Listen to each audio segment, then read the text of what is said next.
नमस्कार, मैं हूं मनोज मानस। हमारी खास पेशकश में आपका स्वागत है और मैं सबसे पहले बात करेंगे इंटेलिजेंस फेलियर और खड़गे का दावा की। कांग्रेस अध्यक्ष मल्लिकार्जुन खड़गे ने कहा कि जम्मू कश्मीर में संभावित आतंकी हमले को लेकर प्रधानमंत्री नरेंद्र मोदी को खुफिया रिपोर्ट दी गई थी। इसके बाद ही उनका कश्मीर दौरा रद्द किया गया था। आपको बता दें कि खड़गे ने झारखंड के रांची में एक रैली को संबोधित करते हुए यह दावा किया।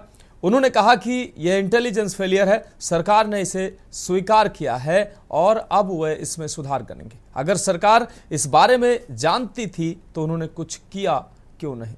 तो एक बार फिर से मल्लिकार्जुन खड़गे ने सरकार पर सवाल खड़े किए हैं। इंटेलिजेंस फेलियर की बात करते हुए उन्होंने कहा कि अगर सरकार को सब कुछ पता था तो सरकार ने कोई कदम क्यों नहीं उठाया। भारतीय जनता पार्टी, आपको बता दें, सरकार पर निशाना साधते हुए उन्होंने साफ तौर पर कहा कि अगर खुफिया जानकारी थी, इसके बाद ही प्रधानमंत्री ने वहां का दौरा रद्द किया था। उसके बाद सरकार ने कुछ क्यों नहीं किया, क्योंकि सरकार ने माना है कि यह इंटेलिजेंस फेलियर था। उन्होंने कहा कि 3 दिन पहले प्रधानमंत्री मोदी को भेजी गई थी खुफिया रिपोर्ट, जिसकी वजह से प्रधानमंत्री का दौरा रद्द हुआ था। उसके बावजूद इतनी बड़ी चूक कैसे हुई। 22 तारीख को देश में एक बहुत बड़ा भयंकर आतंकवादी हमला हुआ।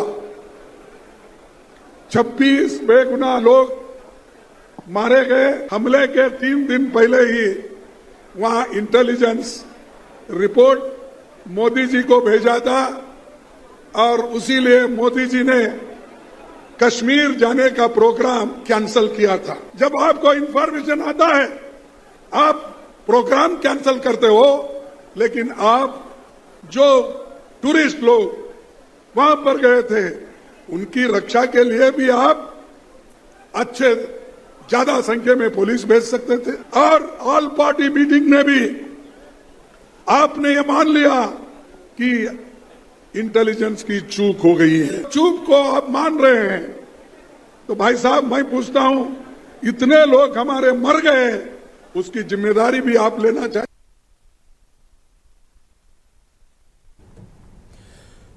तो एक बार फिर से सरकार पर हमलावर नजर आए हैं कांग्रेस के राष्ट्रीय अध्यक्ष मल्लिकार्जुन खड़गे। पहलगाम में हुए आतंकी हमले पर मल्लिकार्जुन खड़गे ने एक बार फिर से सरकार को घेरा है। इस दौरान उन्होंने इंटेलिजेंस फेलियर की बात कही। उन्होंने कहा कि सरकार के पास खुफिया जानकारी थी, उसके बावजूद ऐसे कदम क्यों नहीं उठाए गए, उसके बावजूद ये इंटेलिजेंस फेलियर कैसे हुआ। 3 दिन पहले प्रधानमंत्री को भेजी गई थी खुफिया रिपोर्ट, जिसकी वजह से उनका कश्मीर का दौरा रद्द हुआ था और इसके बावजूद इतनी बड़ी फेलियर कैसे हुई, इतने लोगों की जान कैसे गई।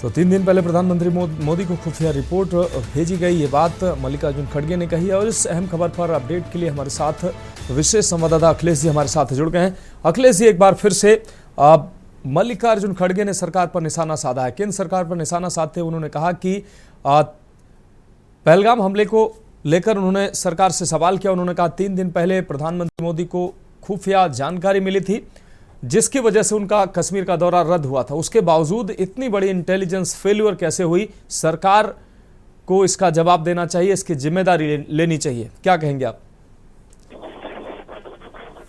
देखिए, पहलगाम के आतंकी हमले के बाद लगातार विपक्ष सरकार के साथ खड़ा था और सरकार के साथ आज भी खड़ा है, सरकार के साथ आगे भी खड़े रहने का वादा भी कर रहा है। लेकिन सरकार से विपक्ष चाहता है कि उसको माकूल जवाब आतंकवादियों और आतंकवादियों को पालने वाले लोगों को देना चाहिए। इसको लेकर उन्होंने कहा कि आखिरकार सुरक्षा में चूक कैसे हुई, जब सुरक्षा को चाक चौबंद रखने और सीमाएं पूरी तरह से मजबूत रखने का दावा सरकार कर रही थी, तो कैसे आतंकवादी सरहद के अंदर आए, कैसे वो उस स्थान तक पहुंचे जहां पर उन्होंने आतंकवादी हमला किया।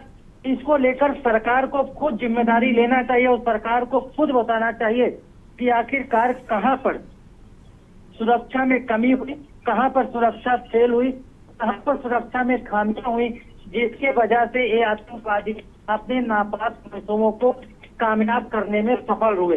फिलहाल अब ये देखना होगा कि सरकार की तरफ से मल्लिकार्जुन खड़गे कांग्रेस अध्यक्ष की तरफ से सुरक्षा फेलियर पर सरकार से मांगे गए जवाब पर क्या बयानबाजी होती है। फिलहाल इसके लेकर राजनीतिक विवाद खड़े होने की पूरी संभावना है और फिलहाल अभी तक कहा जा रहा है खड़गे का एक विवादित बयान है जो उन्होंने सुरक्षा पर उठाया है।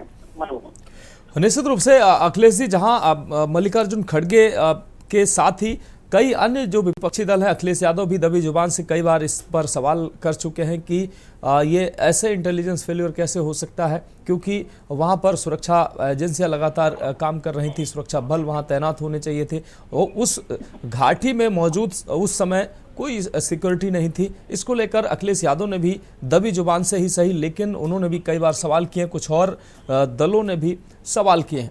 तो सरकार को घेरने का ये समय भले ही अभी विपक्षी दल इस पर ज्यादा शोर नहीं मचा रहे हैं, लेकिन कहीं ना कहीं दबी जुबान से सवाल भी कर रहे हैं।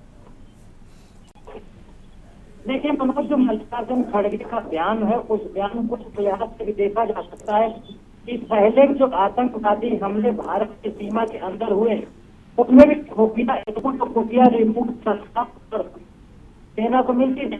इस बार भी जो मल्लिकार्जुन खड़गे की तरफ से बयान दिया गया और सवाल उठाया गया कि जैसा कि उनको सूचना मिली है या उनको तरह से जानकारी अलग अलग माध्यमों से मिल रही है कि इस आतंकवादी हमले से 3 दिन पहले खुफिया रिपोर्ट सरकार को भेजी गई थी और उस खुफिया रिपोर्ट में यह संभावना भी जताई गई थी कि जम्मू कश्मीर में आतंकी किसी बड़ी घटना को अंजाम दे सकते हैं।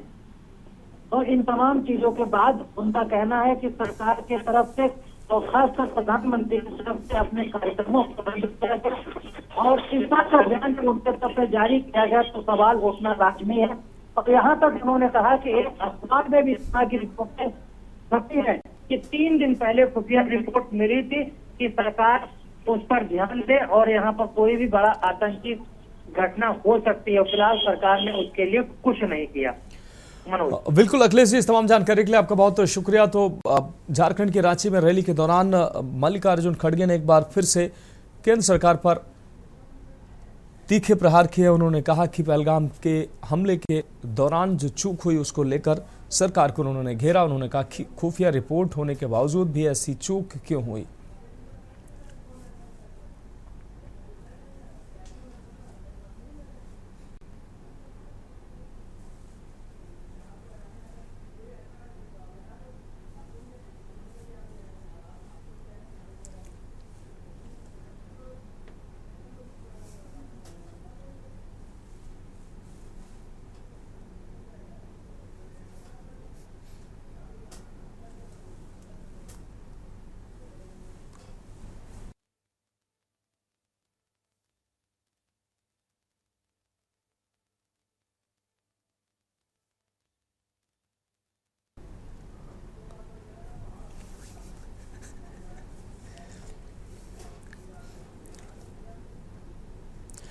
और अब हम बात करेंगे कैशलेस ट्रीटमेंट स्कीम लागू। भारत सरकार ने पूरे देश में कैशलेस ट्रीटमेंट स्कीम लागू करने की अधिसूचना जारी कर दी है, जिसके तहत सड़क दुर्घटना के शिकार हर व्यक्ति को प्रति हादसा अधिकतम 1.5 लाख रुपए तक मुफ्त इलाज मिल सकेगा। सड़क परिवहन और राजमार्ग मंत्रालय द्वारा जारी गजट अधिसूचना के अनुसार यह योजना 5 मई 2025 से लागू हो गई। सड़क परिवहन और राजमार्ग मंत्रालय की ओर से जारी अधिसूचना के मुताबिक अगर किसी भी व्यक्ति का सड़क हादसा मोटर वाहन के कारण होता है तो उसे इस स्कीम के तहत देश के किसी भी हिस्से में इलाज की सुविधा मुफ्त मिलेगी। हादसे के शिकार व्यक्ति को सरकारी या नामित अस्पतालों में इलाज के लिए कोई पैसे नहीं देने होंगे। इस योजना के तहत पीड़ित व्यक्ति को दुर्घटना की तारीख से अगले 7 दिनों तक अधिकतम 1.5 लाख रुपए तक का मुफ्त इलाज दिया जाएगा। ये सुविधा सिर्फ उन अस्पतालों में पूरी तरह से लागू होगी जो सरकार द्वारा नामित किए गए हैं।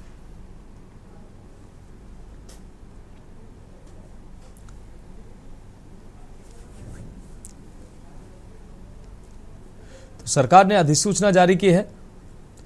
1.5 लाख रुपए तक का मुफ्त इलाज देने की सरकार ने घोषणा की है। आपको बता दें कि दुर्घटनाओं के दौरान इलाज मुहैया कराना और उस दौरान बड़ी समस्या होती है। ऐसे में सड़क हादसों में घायलों को अब मुफ्त इलाज देने की तैयारी में सरकार।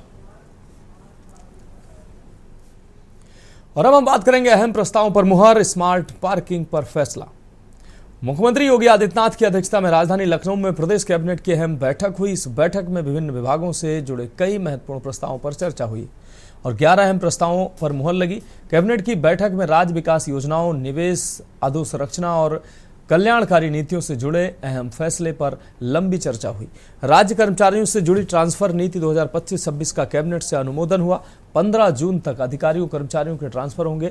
जिले में 3 साल, मंडल में 7 साल वाली पॉलिसी लागू की जाएगी। तबादला सत्र के दौरान 10% कर्मचारियों के तबादले होंगे। अडानी पावर से 5.38 रुपए प्रति यूनिट की दर पर बिजली खरीद की जाएगी। इस पर भी मुहर लगी है। पावर कॉरपोरेशन 1500 मेगावाट बिजली खरीद करेगा। कैबिनेट बैठक में स्मार्ट पार्किंग का प्रस्ताव पास किया गया। उत्तर प्रदेश के हर जिले में स्मार्ट पार्किंग बनाई जाएगी।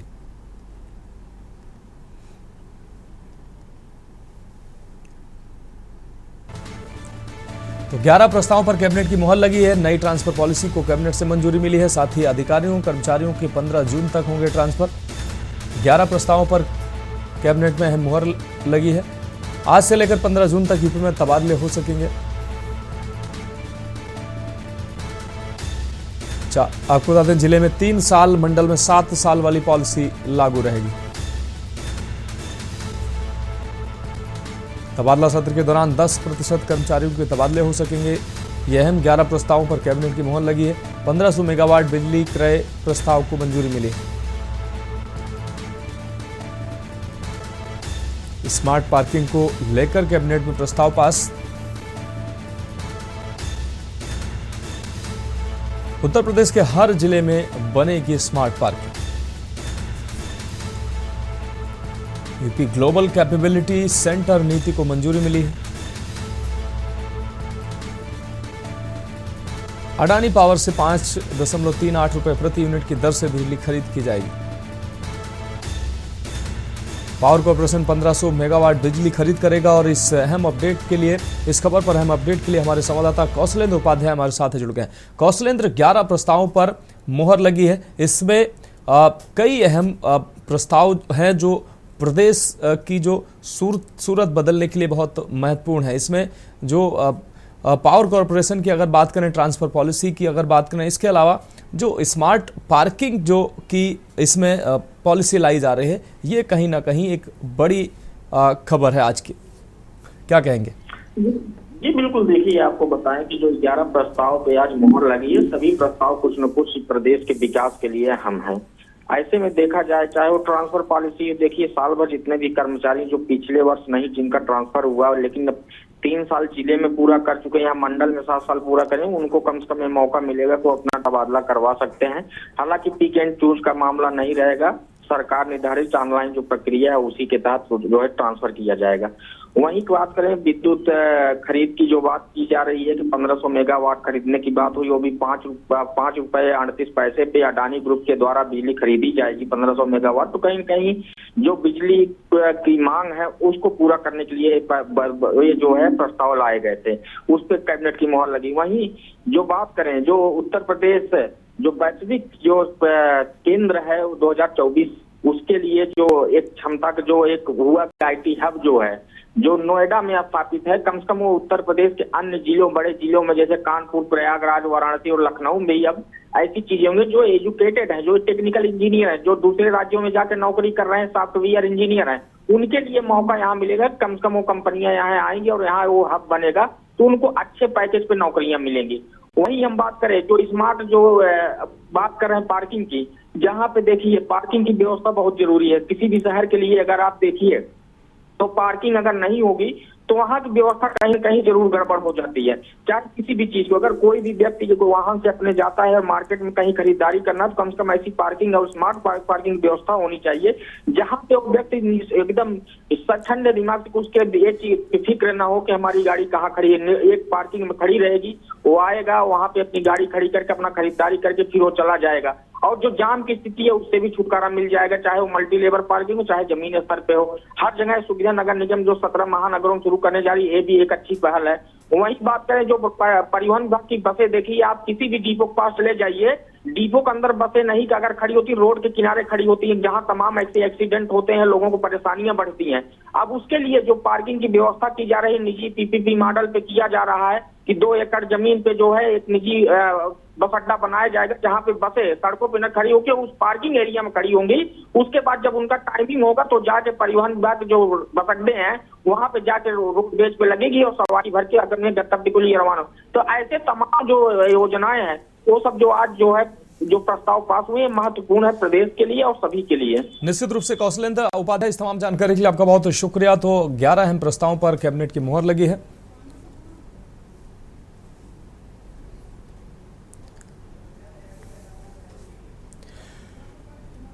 और यहां एक ब्रेक का वक्त हो, ब्रेक के बाद हम बात करेंगे सुरक्षा तैयारी लगातार जारी।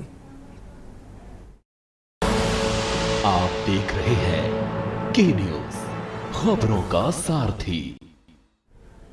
तो ब्रेक के बाद हमारे खास पेशकश में एक बार फिर से आपका स्वागत। हम बात कर रहे हैं सुरक्षा तैयारी लगातार जारी। जम्मू कश्मीर के पहलगाम में हुए 22 अप्रैल को आतंकी हमले के बाद भारत ने पाकिस्तान के खिलाफ जंग को लेकर तैयारियां शुरू कर दी।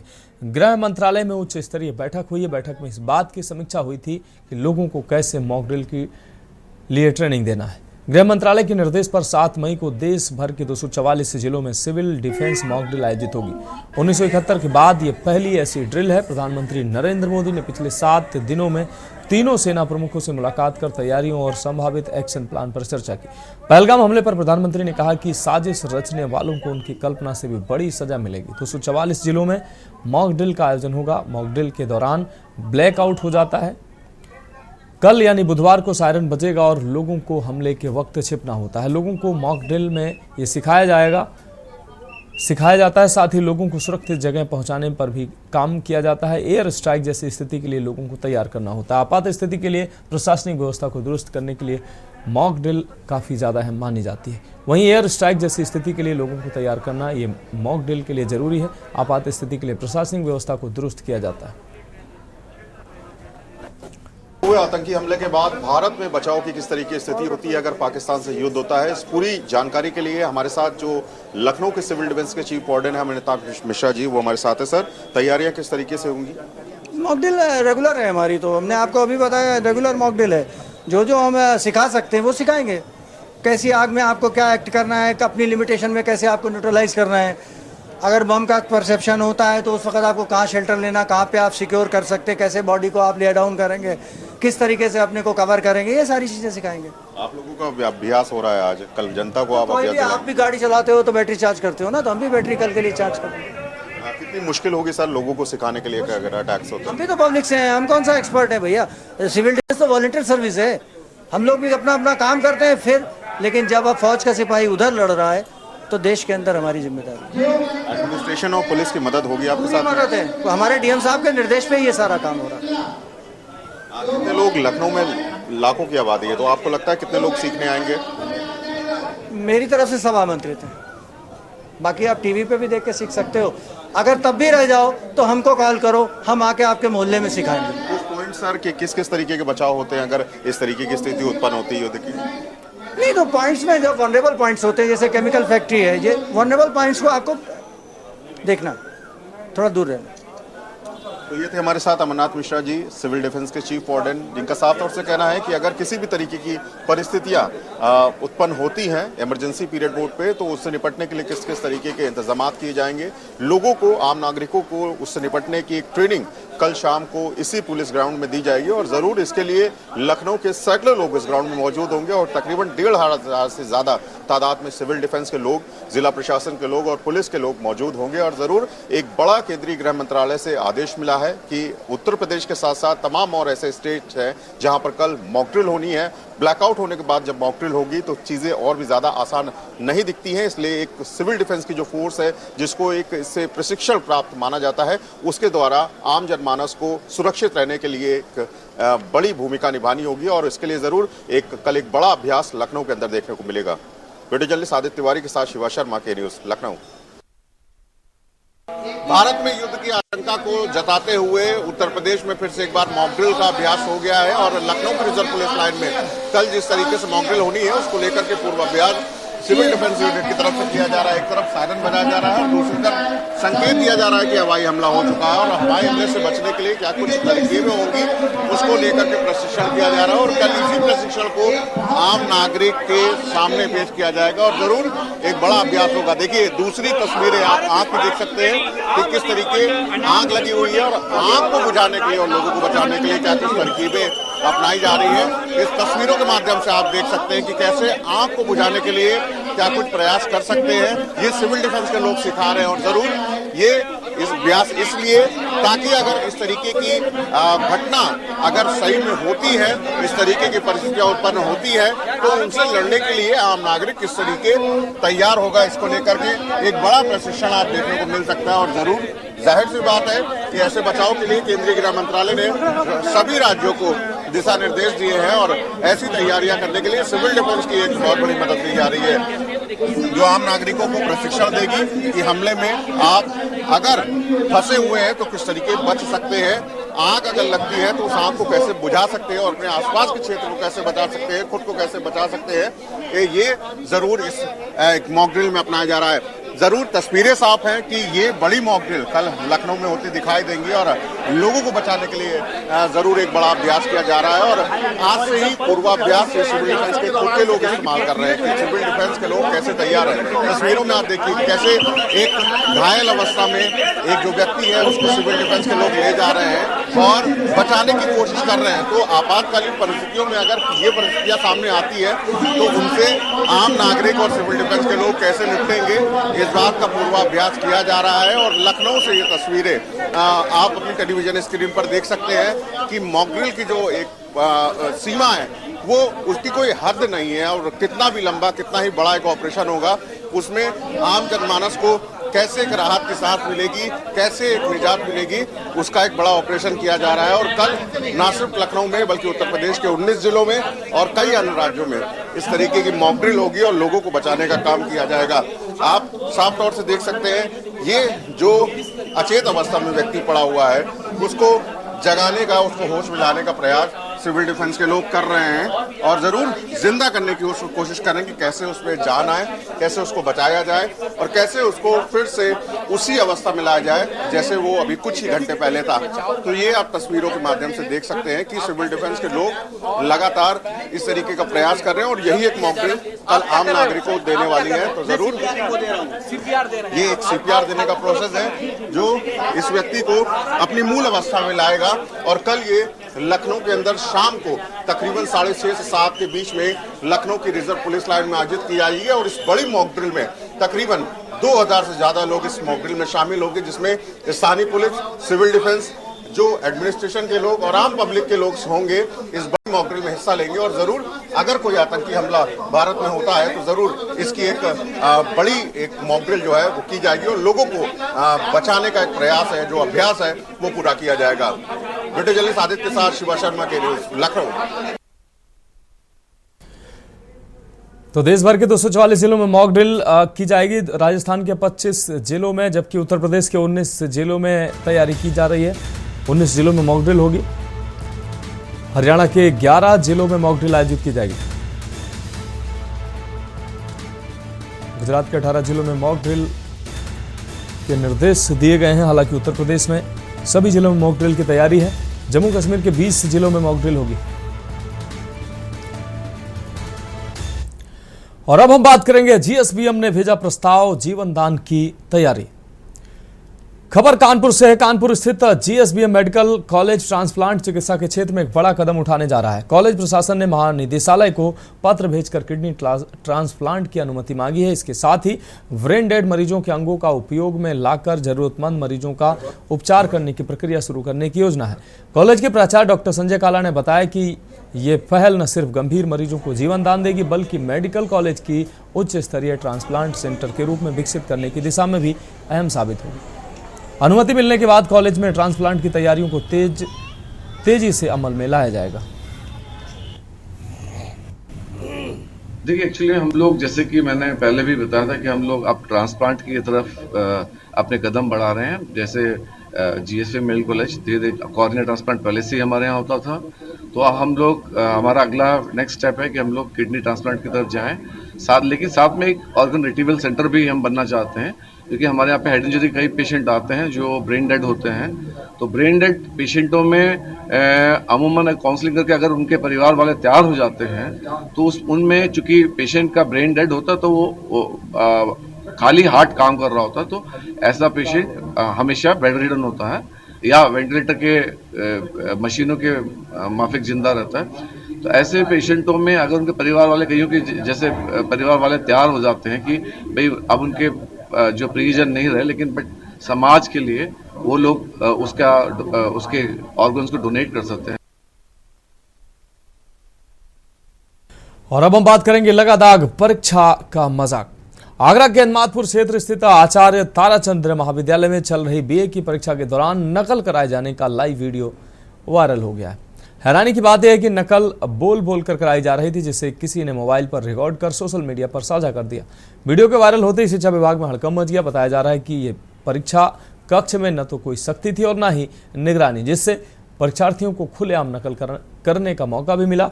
अब सवाल उठ रहे हैं कि आखिर कॉलेज प्रशासन क्या कर रहा था और परीक्षाएं किसकी निगरानी में संचालित हो रही।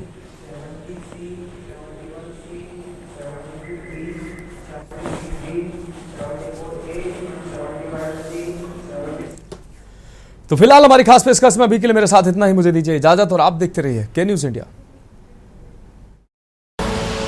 आप देख रहे हैं के न्यूज, खबरों का सारथी।